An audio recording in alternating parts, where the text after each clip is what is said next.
for one of the trickier plastics to do 3D printing on, and you can't do it. You can't do it without an enclosure. It just doesn't work. So this is an enclosure that I built using scrap wood and some spare plastic I had lying around.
It's lighter than it looks.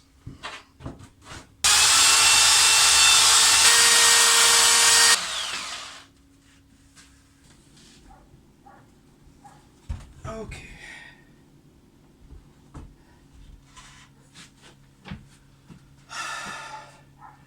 Right, so printer barely fits like that.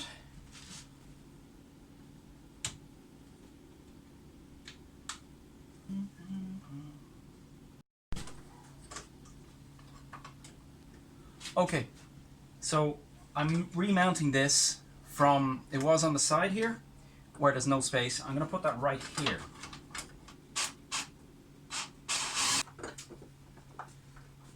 Oh, the screw is screwed. Okay.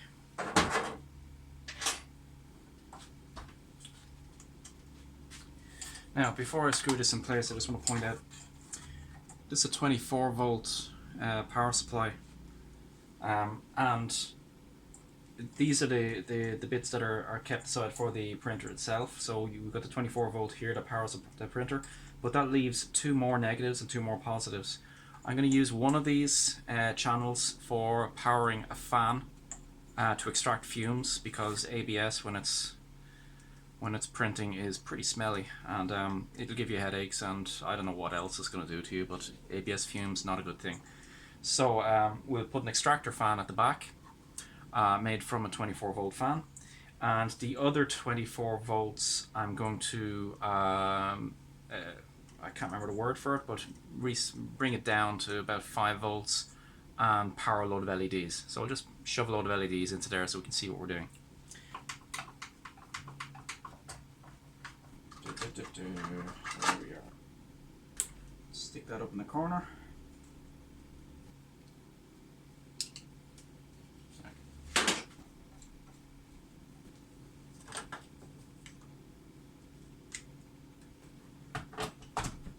Now, hopefully, this doesn't just burn out as soon as I turn it on.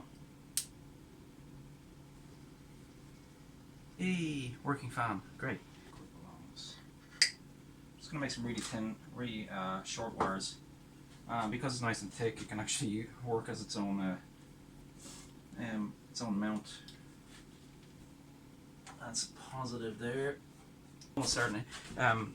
Most LEDs light up at around 3.3 to 3.6 volts. I'm going to be using white LEDs, and they're 3.6 volts. So yeah, I probably shouldn't need a resistor then. Okay, and turn on.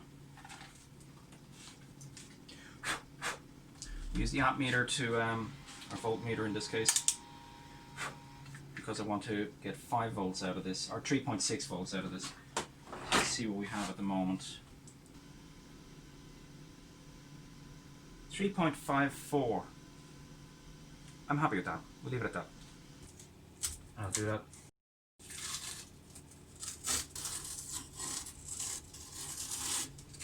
Right.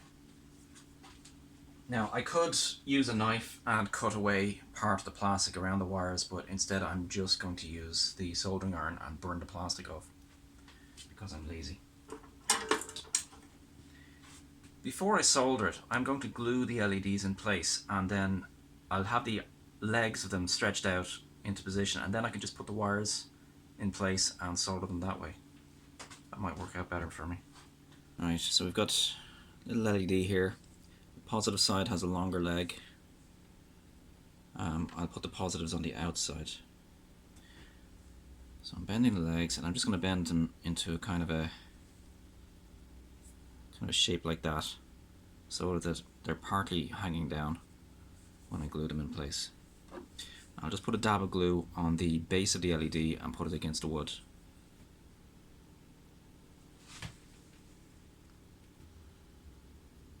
And maybe I'll just put the glue onto the wood itself. Alright, so I've got LEDs kind of hanging down from the wood they're glued on, and now I'm going to get the wires and just solder them in place.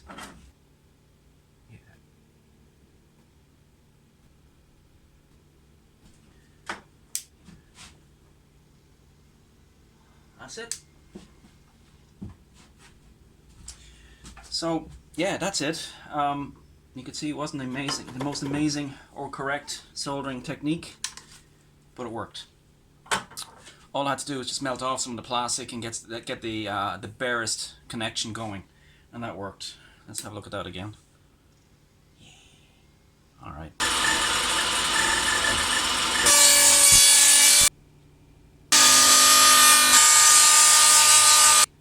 Oh, I've got plastic in my hair and my clothes, up my nose, in my mouth, it's everywhere. Oh. But I've got the pieces that I need. Let's see, red, black, yellow. You can remember for me. That's going to be like that. No, it's going to be like that. Yes, I know what I'm doing now. I really do. Off. Red, black, yellow. And I hope this fits. And it does. See, actually, does it still work?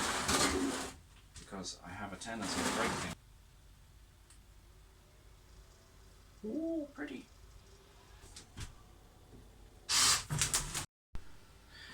Okay, here's where we are so far. LEDs turned on. I'm going to turn the shed lights off and see what it looks like.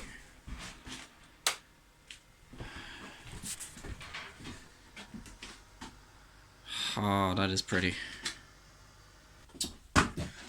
So I went to a pet shop and bought some what they call special carbon filter pads.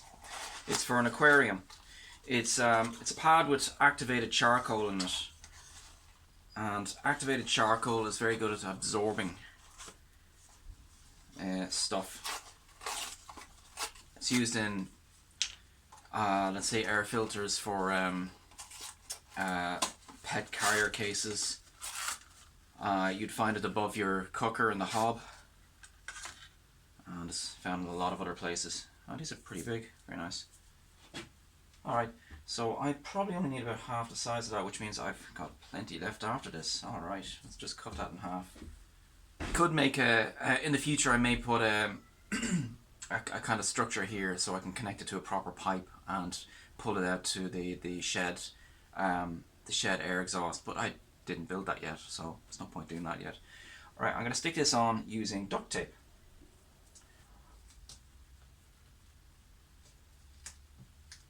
So this is a lovely thick piece of perspex that I got from my friend Tony during the middle of this crisis. So I'm going to need to cut this down, and I will use the table saw for that, which may be a bad idea because I have nothing on this, so I better put something on it first to protect from shards. Right.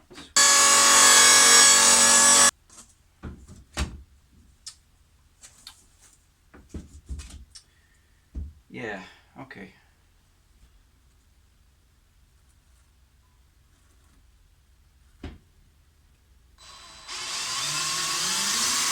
So you can see I have the bolt going through here, and then we have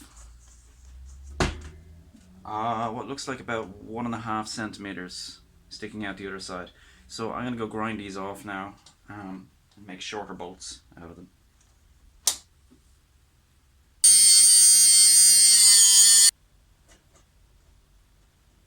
It's really nice. Yes, very, very nice.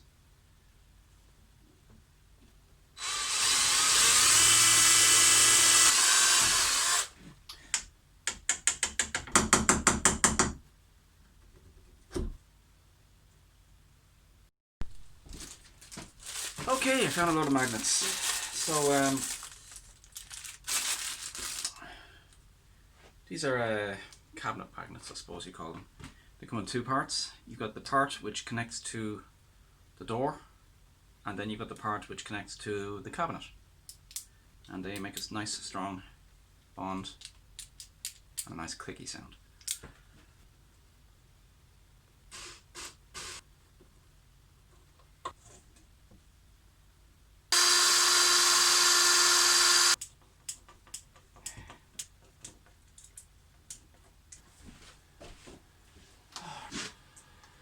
Put that there.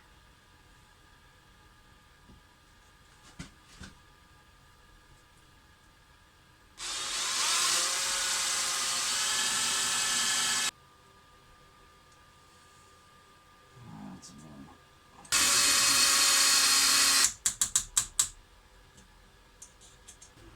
The enclosure's been finished now for about a week. I made a couple more adjustments after I finished all the other things. So what I've done extra is I've got 2 more magnets because I found that if I was just pressing it closed, I wasn't really getting a nice seal along here.